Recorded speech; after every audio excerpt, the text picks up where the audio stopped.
Welcome to the new and improved, shorter Spider-Man review.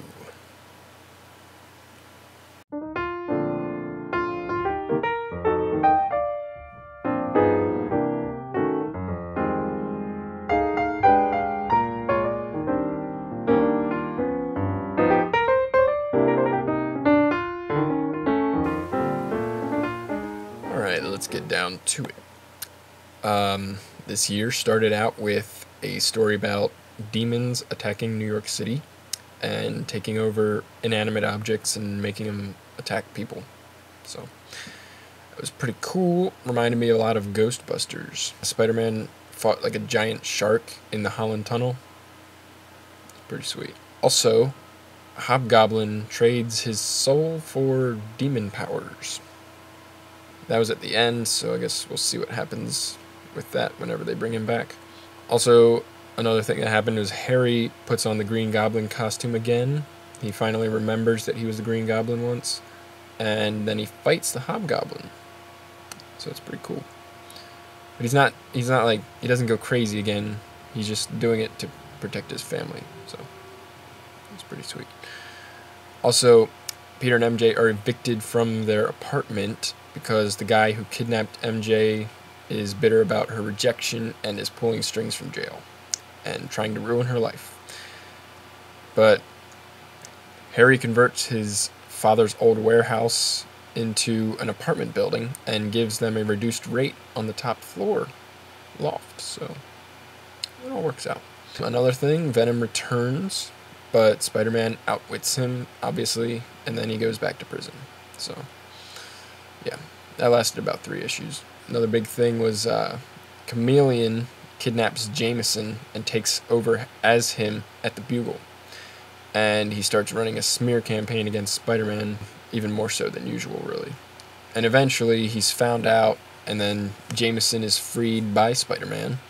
And then Chameleon starts impersonating the Arranger instead. So, yeah.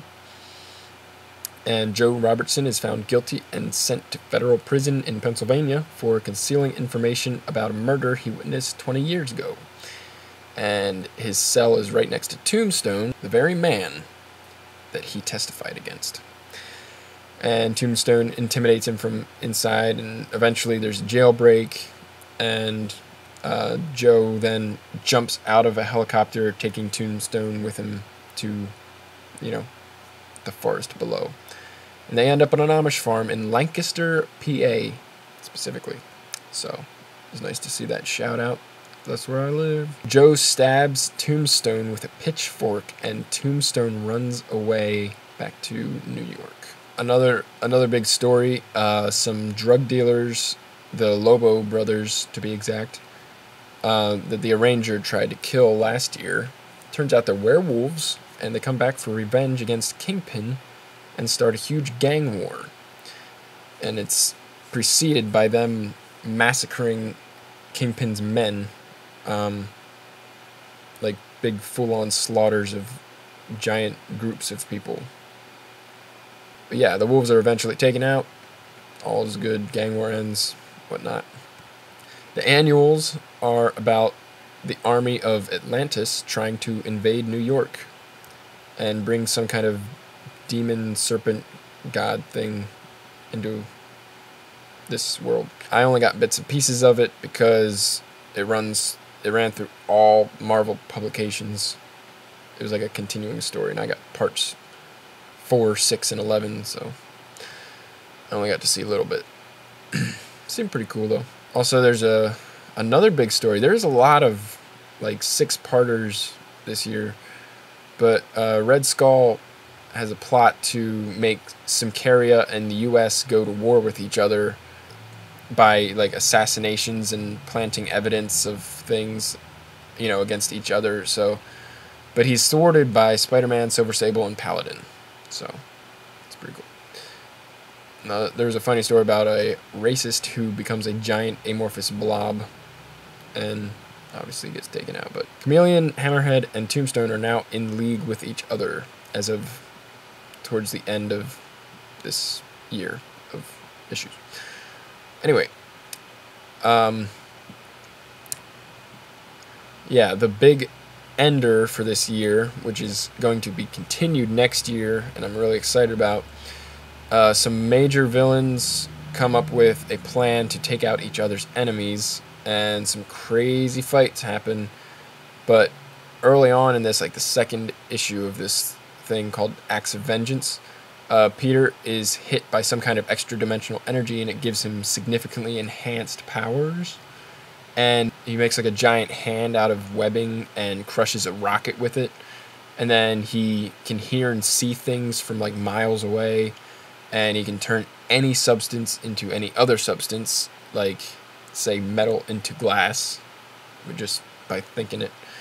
And then he can fly, and his strength is increased by like 100 times probably. And he can shoot energy out of his fingers and like fists and stuff. Just kind of like Iron Man, that kind of energy thing. It's pretty much like that. So I'm really excited to see what happens with all this. It's seeing a near invincible Spidey with crazy enhanced superpowers is just really awesome. They say on the covers of these issues that he has cosmic powers now. So if you don't know what cosmic powers is, there's the cosmic cube, and it gives powers to people. But it was overall pretty awesome year. In general, it was just, you know, all the big stories were really neat, and most of them I gave a lot of 4 out of 5s to these issues, but I mean, not a bad thing. I mean, they were really good. Yeah, it's a lot of good stuff. So I'm thinking that these next few years are probably going to be keeping up with that.